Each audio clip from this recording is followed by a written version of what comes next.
Bienvenidos a Historias Contadas. Pueden llamarme Kizuna. Hoy les narraré el siguiente capítulo de La Cruz, mi pueblo, escrito por José Antonio Fernández Vélez, mi abuelo. Capítulo 2. Aquellos ranchitos. La Cruz, como toda población de su época, indudablemente enclavada en zona serrana del interior de la provincia, se ha caracterizado desde sus lejanos orígenes por sus humildes ranchitos de adobe, techos de paja. Naturalmente, en aquel entonces eran los únicos elementos, además de cañas y troncos, que el criollo o cualquier otro hombre de campo tenía a su alcance para levantar su vivienda. Dice mi abuelo. Si mal no recuerdo, en el año 1975 desapareció de mi pueblo el último rancho con techo de paja que había quedado a la derecha entrando luego de cruzar el río. Muchos años, muchísimos, hicieron falta para que se erradicara para siempre ese tipo de vivienda tan tradicional, lleno de aconteceres pueblerinos modestos, con fachadas y costumbres típicas, donde el horno de pan y la enramada ocupaban un lugar muy especial, donde el hacha, el mortero y la escoba de pichanas siempre estaban bajo el algarrobo, cerca de la batea y del cañizo, al alcance de la mano sufrida. Esos ranchos se fueron, partiendo para siempre rumbo al olvido.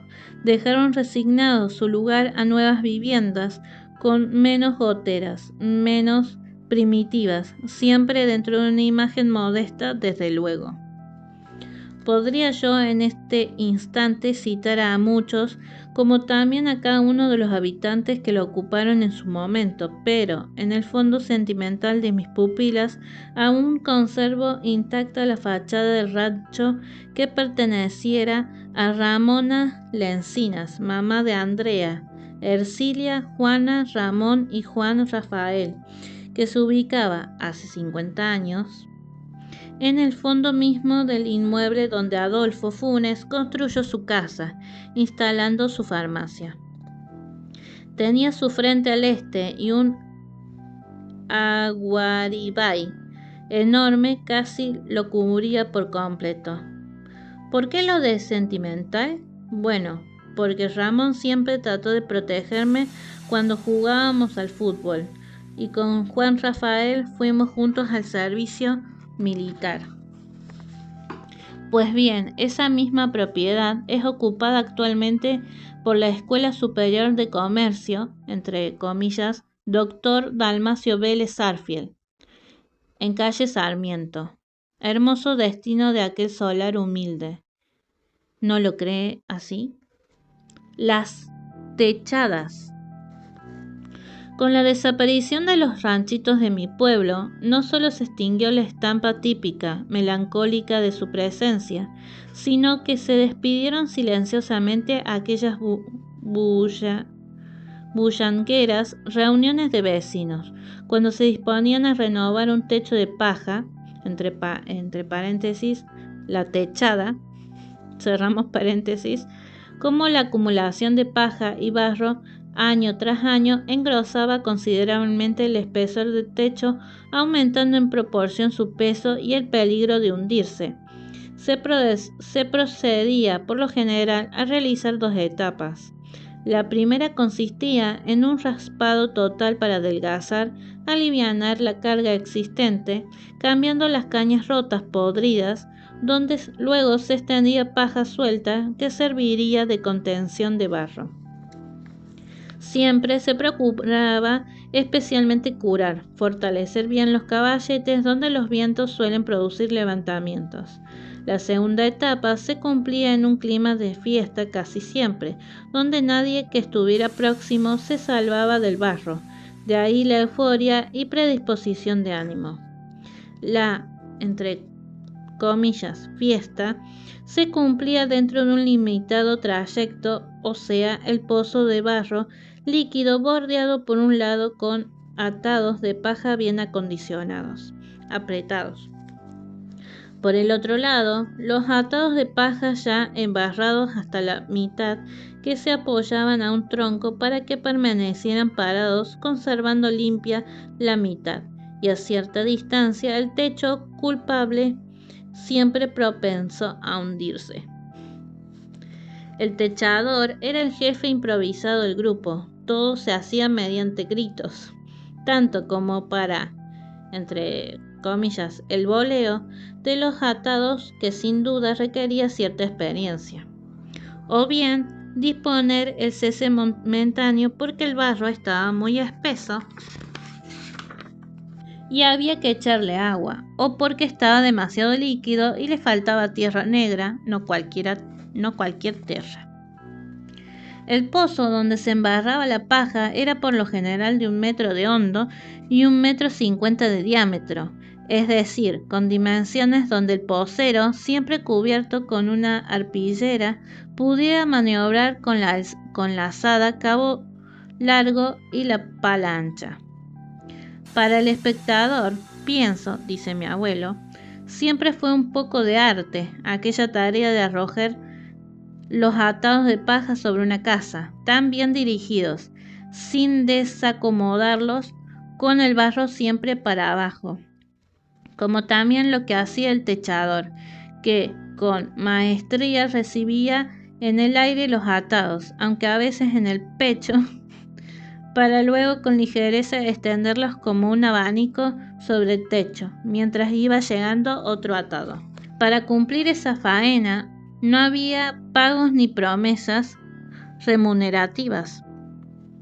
Simplemente se hacía como un compromiso de amigos, de vecinos que necesitaban ponerse a cubierto sobre todo de las lluvias. Eso sí, las empanadas y el mate en mano de varias cebadoras corrían por cuenta del dueño de casa. Indudablemente una imagen que jamás volverá a repetirse, que deja tras de sí el recuerdo de un techador, un pocero, que se alternaban siempre con alegría, siempre con chistes, con buen humor. Timoteo Cabral, Felipe Gómez, Ramón Báez.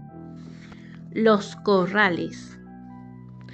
Mi recuerdo se fija en este instante, en aquel pueblito desprolijo, chiquito, tranquilo de 50 años atrás, cuando en las mañanas a la salida del sol era más fácil ver cruzar las calles a una gallina seguida de sus polluelos comiendo el maíz que las chatas cargadas dejaban caer, que a una persona un vehículo. Hoy, que la Cruz cuenta con municipalidad, que posee calles pavimentadas, veredas limpias, servicio de riego y control de sitios verdes, ¿cómo podría dejar de mencionar la existencia de corrales con todas las implicancias naturales en el centro mismo del pueblo cuando yo era niño? Personalmente nunca me molestaron, en absoluto, lo aclaro antes que nada. Pero ello de ninguna manera puede silenciar mi intención de pintar un poco la fachada real de mi terruño, así, con la naturalidad y afecto del adulto que, en el rincón más íntimo de su cofrecito, encuentra y acaricia su chupete de niño. No importa cómo fuera, fue el suyo y eso basta. La ubicación de esos corrales, la mayoría de las veces sobre las calles, significaba no solo un evidente contrasentido a condiciones, exigencias de urbanidad, sino un peligro efectivo para la salud. El empleo permanente de los mismos con animales grandes hacía común ver arreos transitar con distintos rumbos dentro del pueblo. Si habré cruzado yo con mi tropilla de lecheras montando en mi zaino escarciador. ¿Cuántas veces tropas de animales sueltos habrán ido a pastar a la plaza, frente a la iglesia, dando que hacer a los agentes de policía, Gerardo Vélez y Fidel Rivero, para correrlos? Dice mi abuelo. ¿Quiénes tenían y ocupaban esos corrales? Bueno, mi padre, don Anciano Fernández, Dimo Miranda, Ángel Maldonado, Antonio Bello, Luis Medina, Vicente Ramírez, Napoleón Ramírez, Justa M. Viuda de Aguirre, Salvador David Manuel Algarañas, etc. La sola presencia de tales cercados, a veces con alambres y ramas de chañar metidos en medio de las viviendas, es fácil suponer, ofrecía un panorama por demás ingrato. Es algo que no puede olvidarse. En rigor de verdad, yo, dice mi abuelo, que nací, crecí empapado con esa imagen, nunca me imaginé que Dios me permitiría la satisfacción enorme de ver y saber desterrados para siempre esos corrales. Así es, para poder decirlo era necesario mi libro, creo.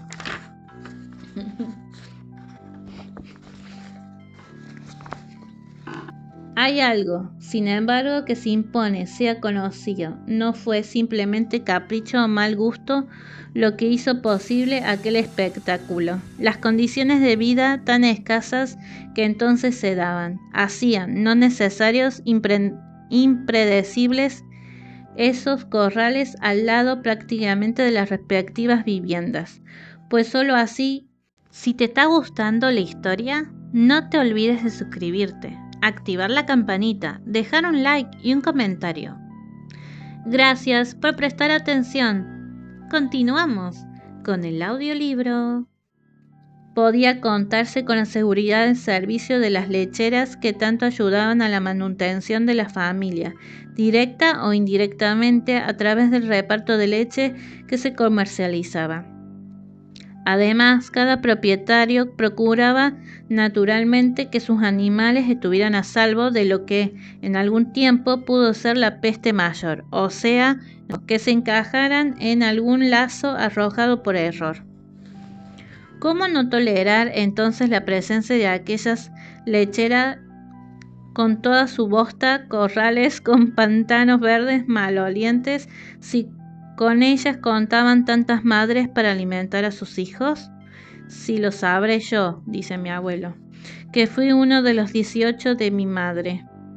No había, por otra parte, variedad de productos alimenticios.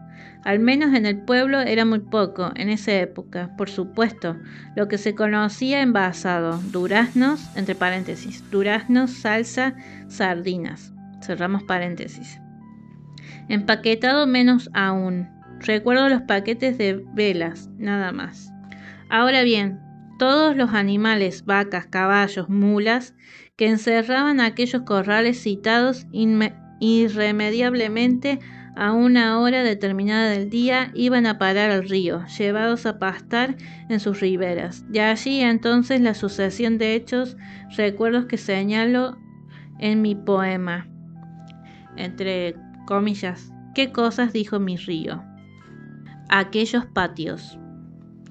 Por esas circunstancias apuntadas precisamente la falta común o escasez de recursos económicos en los patios de las viviendas de mi pueblo, era extraño que faltara el horno de pan, el mortero para el maíz molido, el hacha recostada en su inseparable tronco leñador que funcionaba a cada instante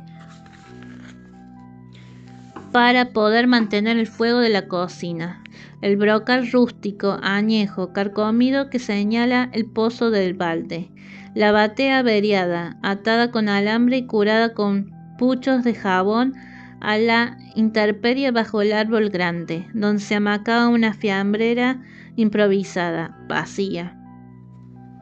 En los patios viejos de mi pueblo, dice mi abuelo, siempre andaba la carretilla cerca, el sulky con varas sostenidas con chapas, desafiaba los años sosteniéndose en la horqueta de un duraznero. El cuarto de los aperos, arneses, era un sitio activo donde los paleros y caronas le imprimían su olor a sudor, a guano. A veces se veía en la enramada al caballo del sulky con una tapa de alpillera vieja y el morral colocado como la mejor forma de cuidar sus imprescindibles servicios. Los parejeros, dice mi abuelo. Yo que cuando niño anduve tanto a caballo como otros muchachitos de mi pueblo, siempre me cruzaba con un caballo, entre comillas, con tapa, que paseaban o hacían galopar, sobre todo en las calles que daban al río, para tenerlos en forma, activos, livianos para el domingo próximo seguramente. Retengo así con nitidez la estampa de los yeguarizos parejeros que existían entonces, 50 años atrás, cuyos propietarios eran, en alguna medida, un poco esclavos de los mismos, y mucho de ejemplo. Pienso, para quienes realmente les interesaba poseer un equino. Da gusto constatar el esmero que se ponía por mantenerlos en condiciones óptimas, a cubierto del frío, bien tapados, alimentados con avena, maíz, elegido, limpios, bien cepillados, lustrosos, bien herrados en sus 4 patas. Si uno se ponía a pensar un ratito nomás para no desentonar, terminaba apenándose al comprobar que para los otros caballos, a veces del mismo dueño, las raciones y el trato eran muy distintos. Claro, aquel era el ligero y estos los que trabajaban. Así puedo nombrar, por ejemplo, a Clemente Peralta, estimado señor, que además de cuidador era carnicero y domador, con la muy codiciada habilidad para enseñar a bracear, dar sobrepaso cuando se lo proponía a sus redomones. Él fue quien atendió durante muchos años a su famoso, entre comillas, crinudo, colorado grande, frisón, el caballo de mayor furia que existió en la zona y que indudablemente ofrecía todo un espectáculo en las largadas por el salto enorme que daba, y del que solo Clemente podía mantenerse en su lomo. También cuidaba al pibe, colorado fino, coqueto, y al alambre, de color más desteñido. Manuel Argañarás, hombre criollo, servicial por excelencia, entre otros yeguarizos, cuidaban su pelón para las cuadreras de los domingos, chico de pelo moro oscuro. Antonio Bello tenía su cuidado al potro, de pelo colorado fuerte, patas chuecas. Luis Medina Quirquincho, entre paréntesis, se desvelaba en poner a punto su Fierabras, de pelo bayo manchado, cortito como su dueño. Víctor Luján, por su parte, se esmeraba por hacer atender a su pico blanco, zaino colorado grande. Era bien conocidos también en esa época. ¿A qué me refiero? Al Chesche de los barberos, que Chesco, el novio de América, traía para hacer pinta, el colorado de los Mélica, el oscuro de Toledo, el lobuno de Cabero, que si bien no era de esa zona, siempre figuraba en el plantel de los domingos. Lógicamente, como no podía ser de otra manera, esos animales bien cuidados todo el año eran los encargados de poner un poco de, entre comillas, velocidad a la modorra siestera de los domingos de la cruz. ¿Quién no recuerda una anécdota de las cuadreras que se organizaban hace medio siglo, que como único acontecimiento acaparaban el comentario general, con apuestas, discusiones y hasta broncas calladas que recién afloraban cuando los caballos comenzaban a partir en la cancha? Verdaderas fiestas pueblerinas que aún subsisten, aunque distanciadamente y con características distintas, lógicamente.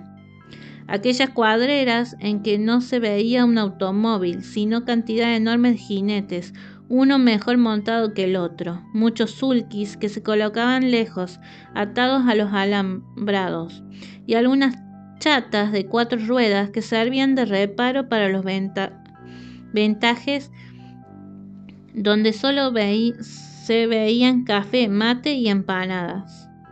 Cuando las damas se animaban a asistir a esas reuniones, se juntaban y subían a esas chatas, un poco para, entre comillas, no hacer el ridículo de estar dentro del grupo de hombres, cerramos comillas, entre paréntesis, igualito que ahora.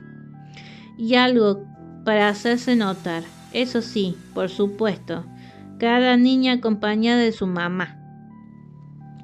Algo diferente, ¿no? Concluido el programa a la entrada del sol, los parejeros volvían a su pesebrera o caballeriza para comenzar el día siguiente la rutina diaria, paseos, trotes, galopes, tendidos, etc. Ritmo lento. Tal vez en la cruz, por carecer de ferrocarril y estar apartado de rutas provinciales, los primeros síntomas de progreso fueron más tardíos, más espaciados. Realmente parecía que nunca llegarían. Muchas y muy agudas fueron las necesidades que debieron soportarse, debido especialmente a la falta de medios de comunicación, pues el telégrafo era el único que existía cuando podía funcionar, sin luz eléctrica, sin caminos pavimentados o simplemente afirmados para poder salvar pantanos, sin puentes, sin teléfono, sin radio, sin médico, sin hospital, sin medio de transporte, etc. El pueblo luchó, sabe Dios en qué forma, para seguir existiendo. Toda la gente grande de allí conoce bien, por ejemplo, que cuando el río crecía, el servicio de mensajería se interrumpía. De hecho, había que esperar forzosamente otra fecha.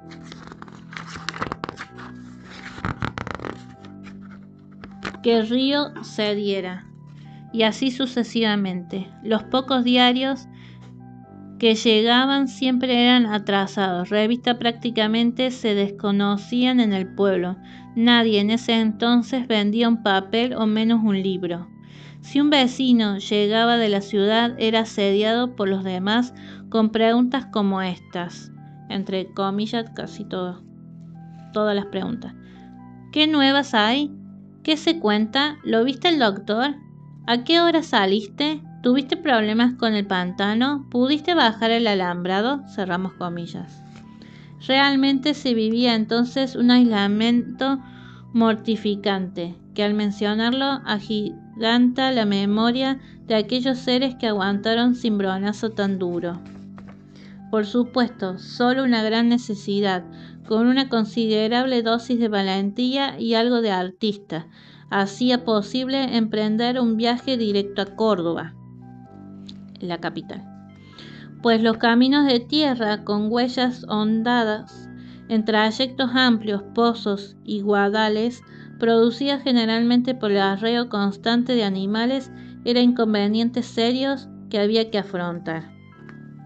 Desde luego, no podía pensarse en llegar a tal o cual taller en caso de descompostura del automóvil. Esa era la parte del artista, saber emplear el alambre de fardo y arremangarse para el inflador. El Ford T, modelo 1927, de Constantino Yumpa, varias veces lo hizo cruzando el Río Grande, frente a lo que era la estancia del general Saturnino García, atravesando, entre comillas, la sierrita, cerramos comillas, para salir a la ruta en, entre comillas, las bajadas, cerramos comillas. Para poder cruzar el Río Grande siempre se precisaba un cuarteador. Esta tarea solo solía cumplirla un señor Acuña que vivía en la loma, frente al paso. Todo esto, lógicamente, antes de que se terminara la obra del dique de Río Tercero y se produjera el lleno del embalse, que tapó totalmente la estancia referida. El día 5 de septiembre de 1930, o sea, el día antes de la Revolución, yo viajé con Yumpa y otras personas mayores en su Ford T 1927. cumpliendo aquel trayecto. Fue mi primer viaje a Córdoba.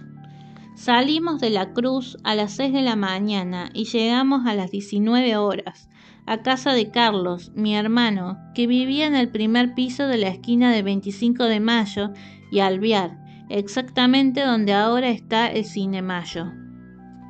La incomunicación, el aislamiento, o mejor dicho, el distanciamiento de caminos o rutas provinciales fueron, como ya lo dije, sus grandes problemas, obviamente. Fue necesario, diría, que se afirmara el camino al Quebracho, luego hacia Amboy a través de los puentes de Río Quillinzo y Río Grande, entre paréntesis al oeste. Como asimismo se lograra la reparación y ensanche del camino que pasando por Cañada de Alberés llega hasta Río de los Sauces, para que la Cruz contara con la libertad de poderse mover un poco más a su antojo, ofreciendo distintas perspectivas al comercio en general que podía movilizarse en mejores condiciones. Como es lógico suponer, allí recién comenzó la Cruz, entre comillas, a desperezarse. Así pues, con caminos anchos, sin huellas, aunque nunca exentos del riesgo que ofrecían los pantanos en determinadas zonas, fueron ganando mercados distintos, viajes de comercio en furgones, camiones con cierta regularidad y que con su sola presencia inyectaban optimismo como cosa nueva, buena. Adiós a las jardineras. Ante la posibilidad cierta del acceso al pueblo por caminos controlados, aunque no con mucha prolijidad, por cierto, desaparecieron para siempre del escenario comercial de la Cruz aquellas llamadas jardineras, carruajes cerrados de 2 ruedas altas que tenían una especie de saliente prolongada del techo hacia adelante, entre paréntesis galería, que cubría el asiento y pescante del sol y lluvia. Eran tiradas por 3 mulas generalmente y solían llegar al pueblo amacándose, avanzando a gatas sobre aquellos primeros caminos de Dios. Imagen vívida de sacrificio, lucha, perseverancia que, a paso de tortuga, atravesando montes, pampas y ríos, iban transportando sus mercancías, allí donde ningún otro entonces podía llegar.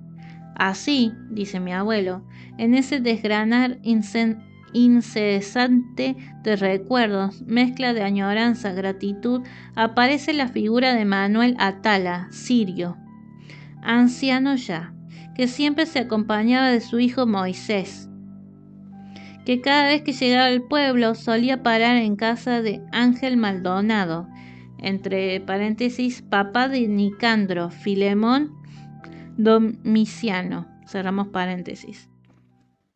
Aquel carruaje similar que conducía el llamado turco fotógrafo, que hacía su aparición en el pueblo siempre como un preanuncio de la función anual del mismo, septiembre, que acostumbraba a ubicarse en el baldío grande de la esquina, frente a la plaza, propiedad de mi tía Mercedes Buteler de Fernández, y hoy casa de Adela David de Gid. Sus 3 mulas, una blanca, otra parda y la restante negra, tenían donde desplazarse. El sitio era cercado. Este fotógrafo, entre paréntesis, que nada tenía de charlista, cerramos paréntesis, secó como lengua del oro, era delgado, alto, de bigote negro ancho, siempre usaba guardapolvo gris, pantalones y zapatos negros. Su parada comercial era en la plaza, frente a la iglesia, para llamar más la atención de sus clientes. No ponía a una mujer mostrando su cola, como se usa ahora, sino la foto de algún parroquiano conocido, generalmente con cara de susto y presumido, en los costados del cajón que se asentaba sobre el trípode, y de cuya parte trasera pendía la clásica manga negra. ¿Cómo podría yo esquivar la pincelada que como comerciantes y caballeros se merecen los turcos rubios o Cándido Zucaría, que con carruajes de ese tipo interrumpieron su vida de nómade luego de tanto andar los caminos de mi tierra para afincarse definitivamente en la zona La Cruz, donde sus familias constituyen un lúcido aporte a la comunidad? Pregunta mi abuelo. Si estos elementos están en mi memoria, igual que tantos otros, y en estos instantes recobran vivencia, dice mi abuelo, no es precisamente porque considere que ellos fueron de suma importancia en sí mismos. Pueden o no haberlo sido. De lo que estoy seguro es de que en su momento fueron verdaderos paliativos para las necesidades del pueblo y zona adyacente. Esa gente no solo llegaba a los pueblos, sino que recorría casa por casa en el campo, hasta el patio mismo. Sacarse una fotografía, por ejemplo, ella de pie, entre comillas, tomada del hombro del marido sentado, era un pequeño lujo que la pareja solo podía darse cuando el turco llegaba una vez al baño. ¡Cuánta curiosidad! ¡Cuánto asombro traía aquel aparato que en solo media hora largaba una imagen, luego que se la pusiera patas arriba para secarla al sol! Adiós jardineras, adiós transeúntes en nombre de mi pueblo. Los fruteros. Cositas, siempre cositas pequeñas que se fueron calladas para siempre. También cesaron silenciosamente, sin comentarios, sin quejas, aquellos vendedores de fruta de la sierra, esos seres sufridos, a veces tiritando, que llegaban al pueblo con la aurora, trayendo de tiro 1 o 2 burros equipados con árganas repleta de duraznos, higos, damascos, etc., que aparecían como duendes por las pocas calles existentes, haciendo ver su mercancía, en la esperanza de poder regresar a sus hogares por lo menos con pan, azúcar, yerba.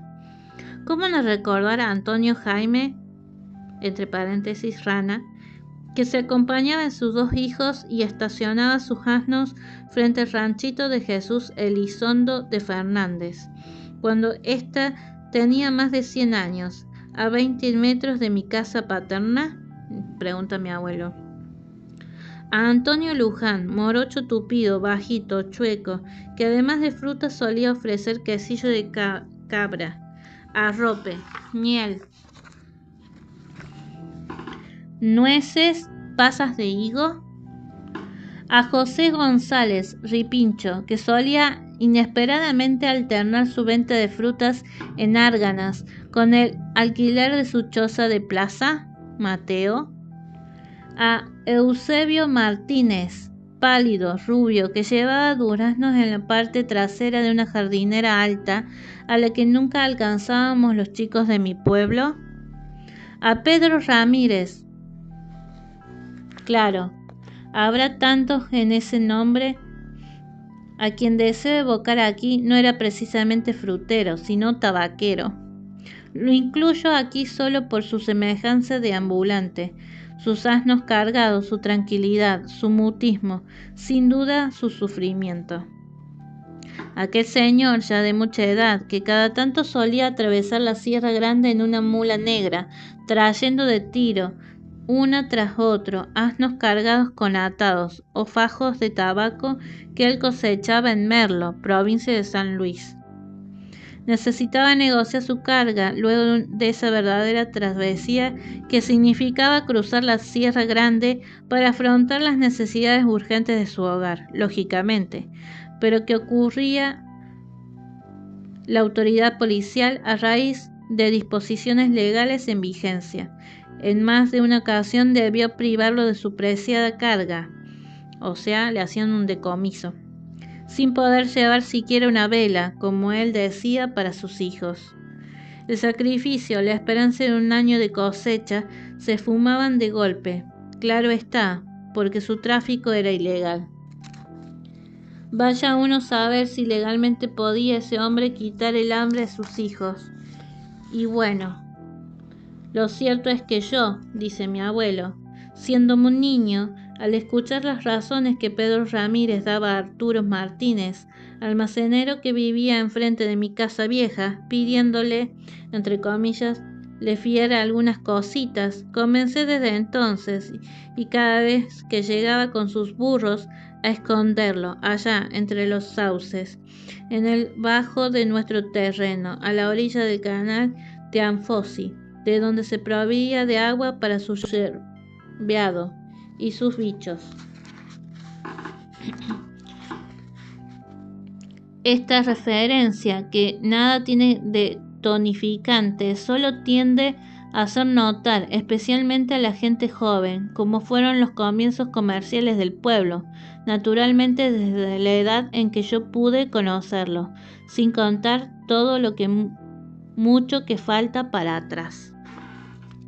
Y hasta aquí llegamos con el capítulo 2 de La Cruz, mi pueblo, escrito por José Antonio Fernández Vélez, mi abuelo. Próximo capítulo, el sábado 16 de agosto, en Kizuna, historias contadas.